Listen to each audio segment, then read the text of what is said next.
Pai do Senhor Jesus, irmãos. O vídeo anterior caiu. Vamos lá. Eu estava falando acerca de Lucas capítulo 7, onde a Bíblia vai falar acerca de um certo centurião. A Bíblia diz que em Mateus capítulo 3, Jesus desce ao Jordão para ser batizado. E quando ele desce ao Jordão para ser batizado por João Batista, ele diz que era necessário ele ser batizado naquele momento pelo João, para que se cumprisse, toda a justiça. A Bíblia vai dizer que Jesus naquele período ele estava morando em Nazaré.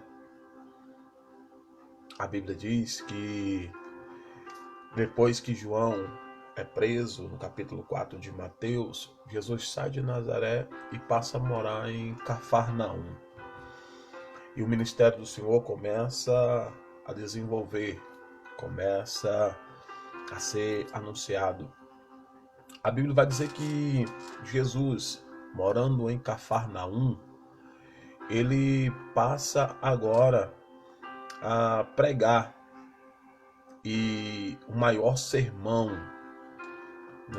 do Senhor Jesus, a maior mensagem do Senhor Jesus. Na realidade, todos nós temos uma mensagem, aquela mensagem que a gente sabe que toda vez que a gente prega ela, o Senhor nos usa de uma forma poderosa. E a Bíblia vai dizer que Jesus também teve essa mensagem poderosa. Jesus sobe para cima do monte e no monte ele começa a transmitir uma mensagem. E ele começa a falar sobre as bem-aventuranças. Todos nós conhecemos Mateus capítulo 5, o maior sermão do Senhor Jesus, que há quem diga que o sermão do monte termina ali no capítulo 5. Não, vai no capítulo 6 e termina no capítulo 7. E quando Jesus termina esse sermão poderoso, essa mensagem poderosa, essa mensagem impactante, porque toda a palavra do Senhor é poderosa. Um ide de Jesus é poderoso. Que tu desejas, que tu queres que te faça é um poderoso. Mas tem essa mensagem de Jesus, que ele começa a falar: bem-aventurado os que choram, bem-aventurados os pobres, bem-aventurado sois vós. Então, quando Jesus começa a ministrar essa poderosa mensagem, a Bíblia vai dizer que ao terminar essa mensagem, ele vai para sua casa. Ele desce para Cafarnaum. E ao chegar na sua casa, a Bíblia diz que esse centurião ouve falar que Jesus está lá. Esse centurião, ele tem um servo, ele tem um criado a qual ele tem uma certa estima. E Lucas capítulo 7 vai dizer que quando ele ouve falar que Jesus está lá, alguns anciões vai ter com o Senhor Jesus. E quando esses anciões vai ter com o Senhor Jesus, a Bíblia diz no 7 versículo 4, chegando eles a Jesus, rogaram-lhe muito, dizendo: digno é, olha só essa palavra, digno é que lhes conceda isso. Os anciões da cidade vai falar que aquele centurião é digno. Os anciões da cidade vai olhar para Jesus e dizer: olha, atende o pedido dele, porque ele é digno. Ele é digno que o Senhor faça isso por ele. Por quê? Porque no versículo 5 do 7, ele vai dizer: ele ama a nossa nação. Note que Cafarnaum, irmãos, segundo a história, era um povoado pequeno. Em Cafarnaum havia mais ou menos ali umas 400 pessoas morando em Cafarnaum, e esse centurião morava lá. Só que a Bíblia vai dizer que esses anciões vai dizer que ele é digno. Digno de quê? Porque a palavra do Senhor vai dizer que ele servia Roma. Ele buscava, junto com os seus soldados, os seus 100 soldados, cobrar os impostos de Roma. Então Cafarnaum não rejeitava. Cafarnaum não queria saber dele. Cafarnaum não odiava. Cafarnaum não aceitava ele. Mas para esses anciões ele era digno. Mas por que ele passou a ser digno para esses anciões e não para Cafarnaum? Porque Cafarnaum rejeitava ele porque ele cobrava impostos. Mas a Bíblia vai dizer que aos olhos dos anciões ele é digno, no versículo 5, porque ele ama essa nação, porque ele ama este povo. Note que o povo rejeitava, note que o povo não queria ele lá, mas ele amava esse povo. E Jesus está a todo momento calado. Os anciões estão dizendo ele é digno, porque sabe a sinagoga que o Senhor prega nos sábados? Que o Senhor entra nos sábados para ministrar a palavra? Ele sozinho levantou aquela sinagoga. Ele sozinho levantou aquele templo. Ele sozinho comprou os bancos. Vamos trazer para nossos dias. Ele sozinho comprou os bancos, o ar-condicionado, os ventiladores, o filtro para água gelada, o púlpito, o som. Ele sozinho colocou blindex. Ele nunca foi na sinagoga. Esse centurião nunca pisou na sinagoga, mas ele levantou uma sinagoga sozinho para que a gente possamos adorar. E o Senhor já esteve lá. Note que quando ele começa a falar sobre isso no versículo, no versículo 5 do Lucas 7, Jesus está calado. Os anciões acham ele digno porque ele edificou o templo. Os anciões vão achar ele digno porque ele sozinho levantou uma igreja, mas ele nunca pisou na igreja. E quantas vezes tem pessoas que se acham porque dão o dízimo, acham que pode mandar na igreja. Pessoas que acham porque ajudam a participar numa festa, compram um enfeite para uma festa, doa para a igreja, mas automaticamente quer mandar. Eles doam e dizem que desse jeito não tá bom. Eu queria que fosse assim, que fizesse assim, dessa maneira. Esse centurião, ele edificou sozinho uma igreja. Nunca pisou na igreja. Jesus já pregou nessa igreja, Cafarnaum. Ele nunca pisou lá. E a Bíblia vai dizer que esses anciões, tá dizendo que ele é digno, porque ele edificou um templo. Esses anciões estão dizendo que ele é digno porque ele construiu o templo. E vai chamar Jesus para ir na casa dele porque ele tem um servo e esse servo está enfermo. Mas note que no capítulo 7 de Lucas, no versículo 6, Jesus acompanha os anciões, eles, à casa desse centurião. A Bíblia vai dizer que quando ele está para chegar, note, olha que palavra poderosa. Quando ele está para chegar, a Bíblia diz que ele envia os seus amigos. Note que o centurião pediu para que os anciões da cidade fizessem com que Jesus liberasse, falassem para Jesus liberar sobre aquele servo dele uma cura. Ele não pediu para Jesus ir na casa dele. Aqueles anciões começam a botar numa balança, dizendo, olha, ele fez tudo isso e é digno do que o Senhor vai lá. Jesus, a todo momento, está calado e ele desce. Só que quando ele está chegando na sua casa, quando ele está chegando perto da sua casa, a Bíblia vai dizer que centurião manda os amigos dele dizer a seguinte palavra para o Senhor Jesus, no versículo 6. No versículo 6, quando Jesus está chegando perto da casa desse centurião, ele manda o centurião, seus amigos, dizer-lhes, diz ao Senhor, não sou digno de que ele entre em minha casa.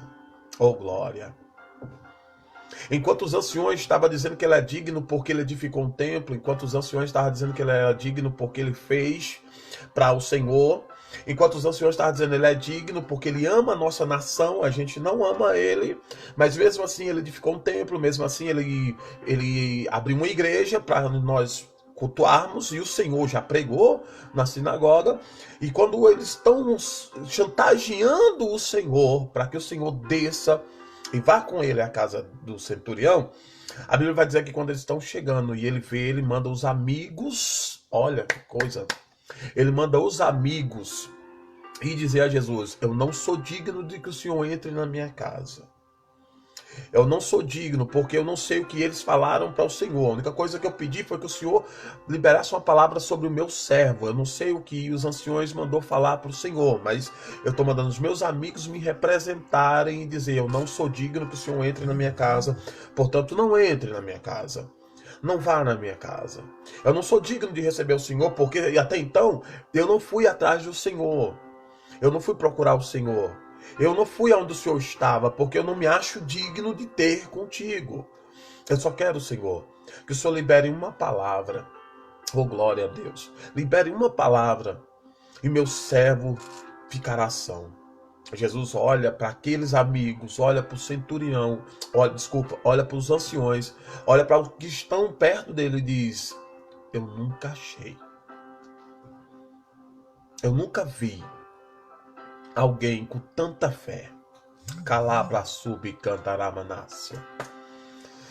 O Senhor nesta tardezinha está querendo dizer para nós o seguinte: calabra súbia, você não é digno, eu não sou digno. A graça nos alcançou. Nós não éramos dignos de ser alcançado pela graça. Nós não éramos dignos de ter sido resgatado das mãos do diabo pelo sangue do Cordeiro. Calabria saio. Mas o meu Deus manda te dizer nesta palavra desse certo centurião. Ele só queria uma palavra para calar sub de cantoromanaga saio. Ele acreditava só em uma palavra. Ele queria ouvir apenas uma palavra, calabra súbia. Ele não queria que Jesus fosse na casa dele porque ele não se achava digno, porque ele fez, porque ele comprou, porque ele doou, porque ele, embora Cafarnaum rejeitasse, ele levantou um templo, ele não estava botando na balança, não estava jogando na cara do Senhor Jesus: olha, eu fiz tudo isso e o Senhor tem que descer na minha casa. Não, ele está dizendo: eu não sou digno que o Senhor vá na minha casa, eu não mereço que o Senhor desça na minha casa. Labre a saio, mas libere uma palavra, manto que a labra súbia. O meu Deus está mandando nos dizer, labra saio, nessa palavra, que aquilo que nós necessitamos, ele libera hoje ao meu e ao teu favor. Embora você não esteja vendo, embora você esteja achando que Jesus não está contigo, embora você esteja achando ele me abandonou, os discípulos também pensaram isso no meio da tempestade, calabra súbia. Os discípulos também pensaram isso quando a tempestade se levantou. Eles pensaram: Jesus não está nos vendo. E Jesus, em cima do monte, ele vê que o barco dos discípulos estava passando por dificuldade. E no meio daquela nuvem, no meio daquela tempestade, no meio daquela onda, Jesus está vindo por cima das águas. E os discípulos, pensando que Jesus não estava olhando, mas Jesus apareceu no momento que eles mais precisavam. Enquanto eles pensavam que era fantasma, enquanto eles pensavam que era contos que os outros diziam: olha, toda vez que aparece o fantasma a navegação vai afundar, e contos de fada, historinha, sabe, disse-me disse. E Jesus está dizendo: não é disse-me disse, não é conto de fada, não é macumba, não é demônios que vai tirar vocês da minha vista. Eu ainda estou te vendo e estou indo ao socorro de cada um de vocês. Alabra sub de cantoromanagassaio. Este homem aqui, ele queria apenas uma palavra para que Jesus curasse o seu servo. Jesus olha para aqueles homens e diz: vai. E eles foram. E quando eles estão chegando perto da casa daquele homem, ele já vê o servo que estava doente. Os amigos já vê o servo que estava enfermo de cama, entendeu? Dizendo: vocês querem alguma coisa? Oh, glória a Deus. O servo que estava doente agora está de pé e está servindo. Calabra sub de cantaramanagasúria. O servo que estava de cama, prostrado, agora estão aos olhos dele, eles vendo o servo servindo novamente. Eu não sei qual estado que a cama tem te segurado. Eu não sei qual estado que a cama te prendeu. Eu não sei o que te fez ficar prostrado diante dessa cama, mas eu libero essa palavra para a tua vida hoje. Eu libero essa palavra profética para a tua vida hoje. Recebe da parte do Senhor. Alabra sub cantarabrandácia. Alabra do que eu for, eu libero para a tua vida e hoje. Recebe da parte do Senhor o socorro que tu precisa. Recebe da parte do Senhor aquilo que tu necessita. Recebe da parte do Senhor Jesus aquilo que está te segurando dentro dessa casa, está te segurando nesta cama. Embora o mundo hoje dê atenção a um coronavírus, embora todos agora quer falar desse vírus, eu quero que você esqueça esse vírus neste momento e lembre de um Deus que cura câncer, lembre de um Deus que faz morto ressuscitar, lembre de um Deus que faz AIDS desaparecer. Esse Deus ainda opera milagres. Labra subcanto.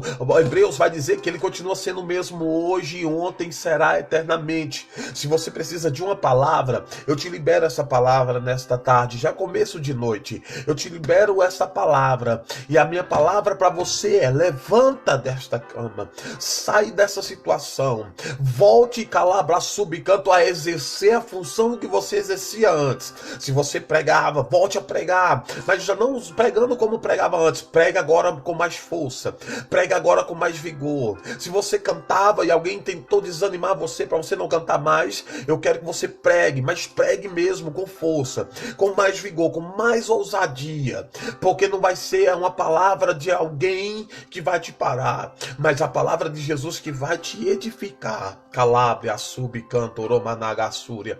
Toma posse dessa palavra, toma posse dessa palavra. Acredite na palavra, porque a palavra ainda tem poder, a palavra ainda é profética, a palavra ainda tem autoridade, a palavra não perdeu o seu poder, a palavra não perdeu a sua essência. Não é um vírus que vai fazer com que Jesus deixe de ser Jesus. A morte, ele venceu a morte, irmãos. Ele venceu a morte, ele venceu o câncer, ele venceu a lepra, a AIDS. Quem é um vírus, gripe apenas para parar nosso Deus? Creia na palavra, acredite na palavra. Calabra subcanto romanagasaio. Deus quer te tirar dessa situação. Deus quer te tomar numa glória, numa essência tão poderosa. Só precisa voltar a acreditar na palavra. Só precisa voltar a crer na palavra. Só precisa voltar a servir a palavra. Alabaçúbia. Amém? Então não deixe que ninguém venha te julgar. Não deixe que ninguém venha te colocar no canto da parede. Porque você não fez isso, porque você não fez aquilo. Sabe, toma bastante cuidado. Toma bastante cuidado.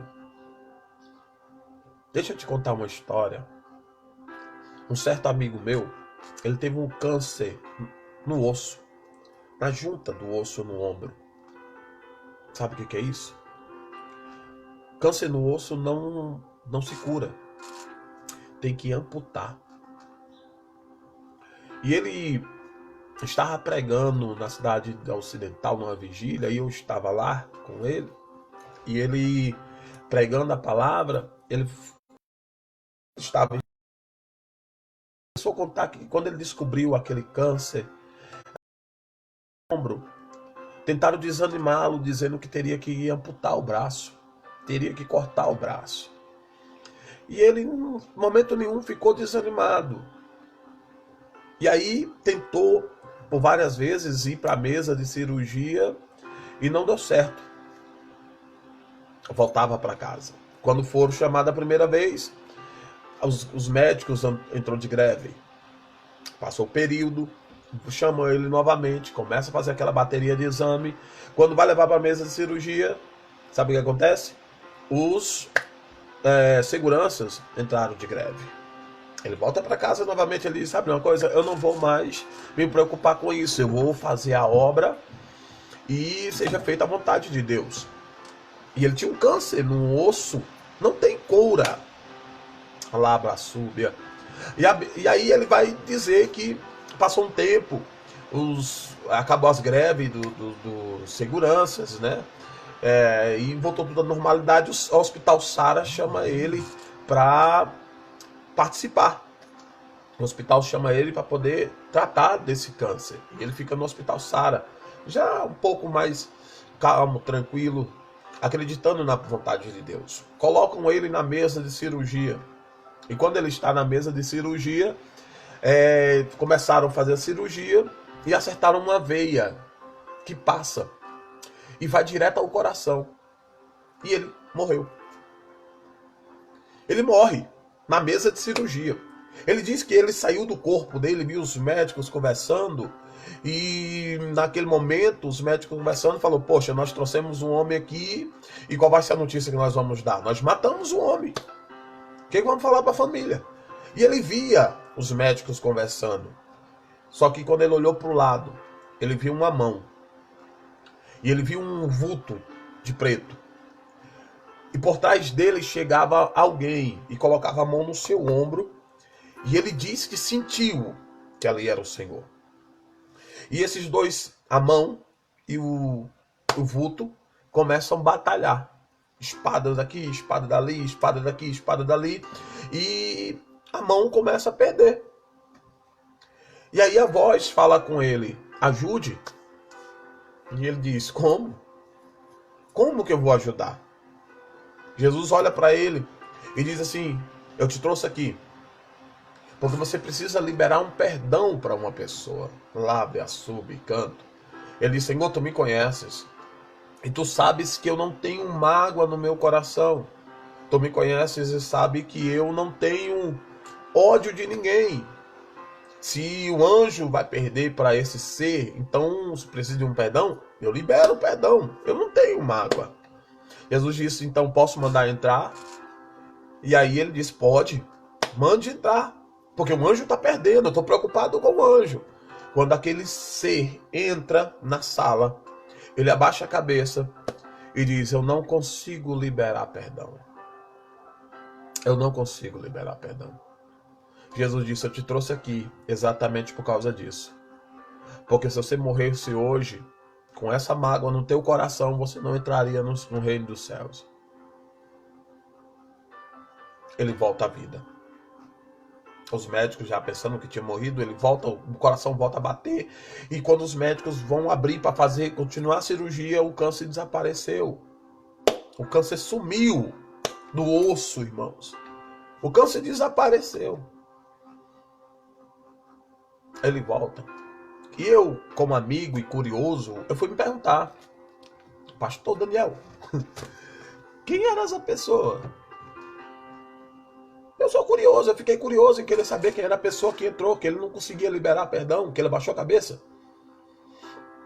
E ele vai contar a história, dizendo que ele pegou um jovem, e ele ajudou o jovem, ele cuidou do jovem, colocou o jovem dentro de casa, criou como filho, e tudo que ele comprava para um filho, ele dava para o jovem. Tudo que ele comprava para um, ele comprava para o jovem. Sempre o melhor para o jovem. E ele passou uma confiança, anos, e ele cuidando como filho. Um dia ele tem que pregar fora, e quando ele vai pregar fora, ele deixa o jovem dentro de casa. Diz: cuide da sua irmã, porque eu vou pregar, já que você não quer ir, fica com ela, não vou levar ela porque é longe. E aí ele pega e vai pregar. Quando ele tá voltando, aquela polícia, bombeiro, tudo na porta de casa, polícia e bombeiro, e ele começa a entrar em desespero, e ele começa a perguntar: cadê meu filho? Cadê meu filho? E os policiais: calma, pai, não, cadê meu filho? Eu quero saber do meu filho, o meu filho tá bem, o que tá acontecendo? Ele entra em desespero, ele esqueceu da criança e se preocupou com o filho que não era filho dele. E ele entrou em desespero e dizia: eu quero meu filho, eu quero meu filho, eu quero meu filho, quer saber como tá meu filho? O policial chamou ele para dentro de casa e falou: calma, deixa eu explicar o que aconteceu. O seu filho está bem. Quando ele chega dentro de casa, o policial vai mostrar a cena. Enquanto ele estava preocupado com o filho, que não era filho, mas cuidou como filho, o filho de 17 anos de idade abusou da irmã de 3 anos de idade. Como liberar perdão? Como perdoar alguém que é amado, alguém que o pai da turma... Desculpa, caiu, mas voltou. Se apodera de uma criança de 3 anos.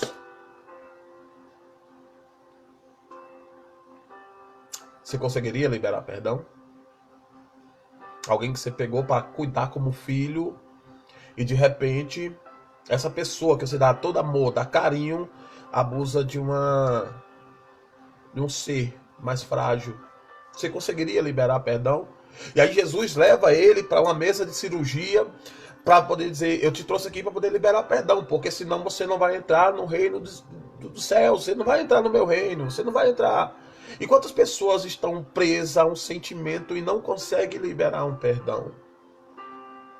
Não é fácil, irmãos. Não é fácil. Jesus transformou ele, deu um novo coração para ele.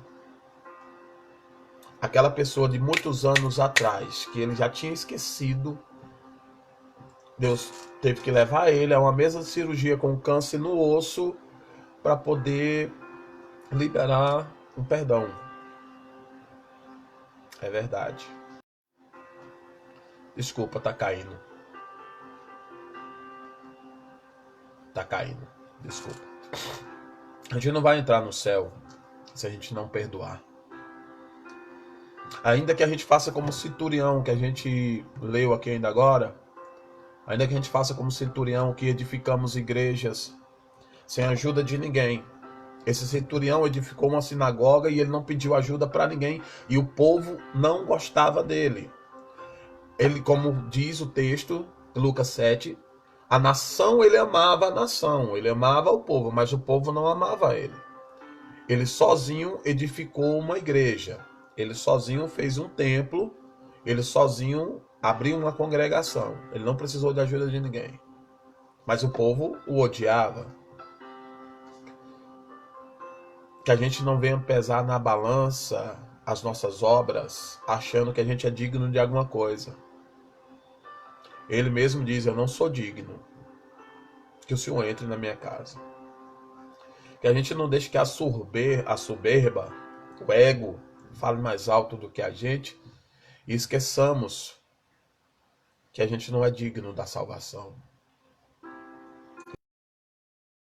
Contou esse testemunho, eu fiquei revoltado pelo fato de ele criar alguém e alguém abusar de sua filha. A gente não somos dignos, irmãos, da salvação. Mas a graça nos alcançou. Ele nos amou primeiro. Jesus ama essa nação do Brasil. Jesus te ama. Amém? Então que você possa ficar com essa mensagem, que Deus possa falar forte ao seu coração, que possamos cada dia entender que a gente não é digno, a gente não somos dignos, mas Jesus nos amou primeiro. Amém? Então, descansa, Ele ainda não te perdeu de vista. A tempestade, a luta, os vendavais, pode até estar cobrindo seus olhos e você não enxergar mais, mas Ele não te perdeu de vista. Ele ainda está no controle da situação. Um Deus que cura câncer, AIDS, lepra, faz morto ressuscitar, acalma a tempestade. Esse é o Deus que nós servimos. Ele ainda está no controle da tua e da minha vida, da nossa vida. E dessa nação, porque Ele amou essa nação. A paz seja com todos. Obrigado.